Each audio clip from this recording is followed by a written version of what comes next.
Hello everyone. I am going to show you a fun twist on tacos tonight. So who doesn't love tacos, right? We are going to make a taco pizza. Yes, two things that people love. We're going to combine them together and give you one delicious meal that takes really just less than like 20 minutes or so to put together, and your family can be happy with pizza and tacos in the same recipe. So who's excited? We are going to use the Pampered Chef bar pan. Guys, this is one of my favorite pans. I love that it has the lip around it. This was actually one of my, not this one here, but this was my first piece of stoneware back in 2006 when my consultant made brownies in the bar pan and they did not stick. I was sold. So I've been using bar pans since, and what I like about it is you can put chicken breast on here, you can put pork chops, anything from that to cookies and biscuits and any frozen foods as well. The thing with stoneware is you want to make sure that you are utilizing 75% of the surface area. If you don't, it could cause it to crack in the oven. So let's get started. I am going to use I like my crust to have a little bit of flavor. So we're going to use some garlic infused oil today. And love these little prep bowls. They come with lids so that you can use them for storage. But who doesn't love infused oils? What is your favorite? I love going to those cooking shops that have the different kind of flavors of oil. And I just love it. So we're gonna take the garlic infused oil with some pressed garlic. You're gonna leave the shell on, and I need to grab a knife. So we're just gonna take the excess off there, and the shell remains inside here. It comes with a little tool, but honestly, I have no idea where that tool is right now. All right, so 2 cloves of garlic. Oh my gosh, it smells so good already. All right, and what you're gonna do is just mix this up, give it a good swirl in there, and then you're gonna take this and just use the silicone basting brush and kind of just paint the bottom of your bar pan. And this is gonna give your pizza crust a really good, delicious flavor. And making your own pizza at home in this is so much more cheaper. It's more healthier as well. All right, one of my other favorite pizzas is a spinach carbonara pizza. So good on this. So I'm just going to use the Pillsbury pizza crust. And I've already got the oven on 375. So it is already ready to go. We're going to kind of just open this up so where it'll fit the bar pan a little bit.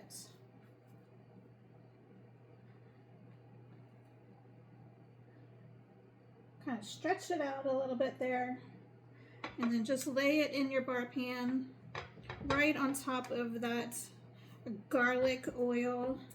It's going to soak into the bottom of your crust, and it is going to be delicious. All right, so we're going to go ahead and put this in the oven. We're going to go ahead and bake it ahead of time, okay? So 375, 8 to 10 minutes.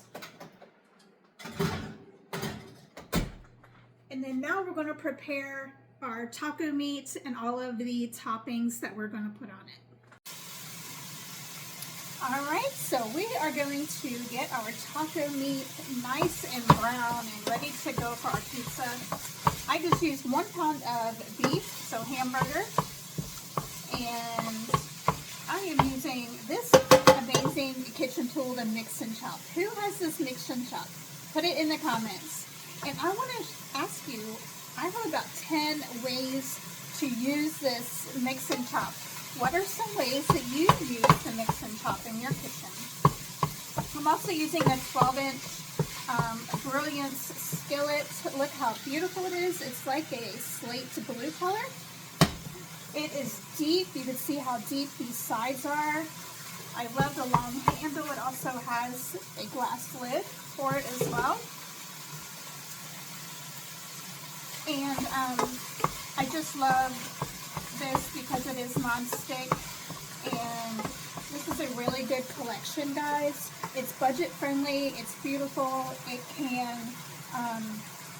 really meet all of the benefits that you need in your cookware.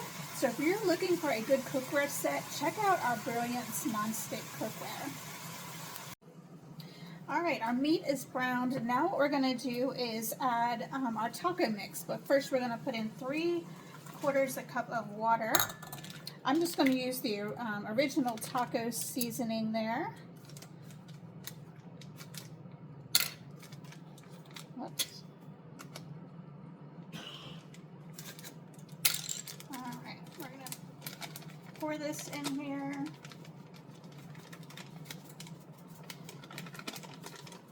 And mix this up, and we're going to let this simmer just for a few minutes, and our crust is just about finished.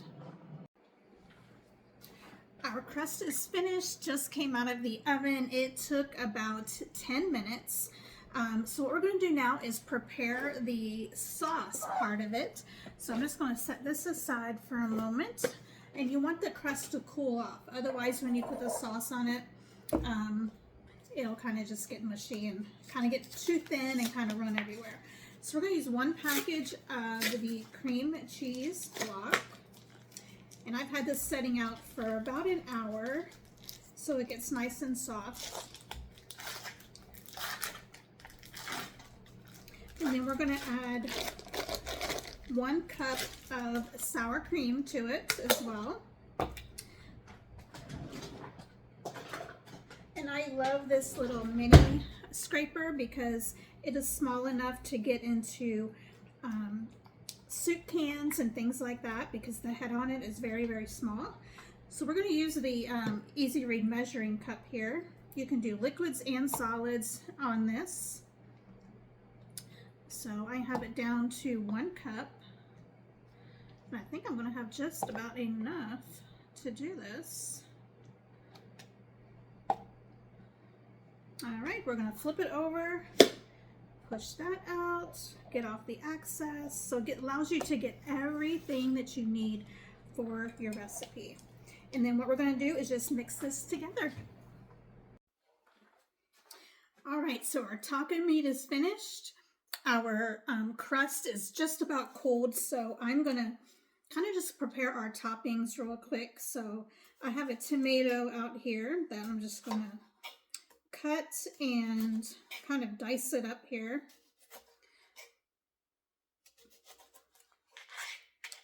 Just using the paring knife here. These paring knives are really good for small jobs like this.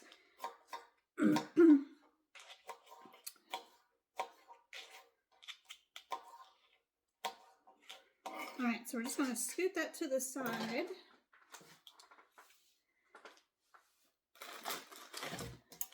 And now we're going to grate some cheese. And just a little tidbit for you guys. Always buy block cheese. Do not buy the pre-shredded. So the pre-shredded has something on it that's called cellulose. And if you have any pre-shredded cheese in your refrigerator right now, go check it out. You'll see little white speckles on your cheese. That is what we call cellulose, and it's a form of sawdust. And what it does is it protects your cheese from clumping. Have you ever noticed, like when you have fresh cheese like this, it'll start clumping together? Well, you don't have to worry about that when it has the sawdust on it, right? It's not good for you. It's not going to kill you. We're all still here. But it's definitely, block cheese is better for you. It's more healthier. It tastes better for sure. And it melts better too when you have it on your food. So we have everything here. I have the sauce here as well, which is sour cream and the cream cheese. So I'm just going to pull this over here, and we're going to kind of put everything together now. So I think the prepping is probably the longest part of this. So a little tip for you with this. You can also add, what do you think about adding like hot sauce to it, or maybe a buffalo sauce to it as well to give it a little bit of flavor? I think that would be really nice too. So you can pretty much make this however you want to. All right, so we're just going to spread this around here to the edges. And then we're going to top it with everything else that I have here. And again, guys, you can customize this to your liking. You can put olives on it if you want. You can put jalapenos on it if you want, right? You can pretty much do whatever you want. Do you guys remember the veggie pizza? That is such a good pizza in our Pampered Chef recipe line. All right, so now we're just gonna throw this taco meat on here.